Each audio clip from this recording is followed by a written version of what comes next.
Biggest college game of the week. Of course, you're going to have a little something on it. RJ Bell here at the pregame.com studios, just off the Vegas Strip. USC at Washington. Big game. What do you got? Yeah, we're actually going to pass on the side. Take the under. That's right. Under 62.5 is the pick here. Let's talk about USC and their offense. Kind of a change in philosophy from what it was under Lane Kiffin and Steve Sarkisian. Under Clay Helton, slower tempo, more of a pro-style set, and it's definitely had an effect on their totals. 11-4 dating back to last year when he was the interim. How about 7-2 this year? That slower tempo, more efficient play, but also less plays for USC. That's why we like the under. Yeah, tempo, I think, is an important handicap with totals. A lot of people don't account for it. The biggest story of USC season has to be the quarterback change. This seems like a different team. How is that taken? How are you accounting for that in your handicap? Well, yeah, Sam Darnold, 20 touchdowns, 3 interceptions. USC's won 5 straight games. They've outgained their opponents in every one of those 5 games by Sounds like an over. Yeah, sounds like an over. Sounds like a lot of scoring.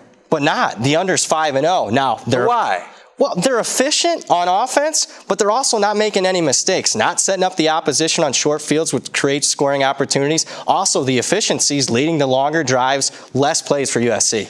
I think that's something that hasn't been discussed enough, which is the totals have gotten so high now in college football. If a team just has a bunch of 12 or 14 play drives and half the time they score a touchdown and half the time they kick a field goal, they usually are going to go under. So if you can find those teams that aren't making the big mistakes, that aren't playing those high variance games, I think it leads to unders even if the offense is efficient. What's your second big handicap in this game? Let's talk about Washington. They're actually 8-1 to the over this year. A lot of it's due to them running it up against weak competition, trying to impress the College Football Playoff Committee. That's not going to be the case here against this talented USC defense. Yeah, you would think not. And I also think nerves are important, right? Nerves, and here's why. Washington, no one on this team is used to this kind of pressure.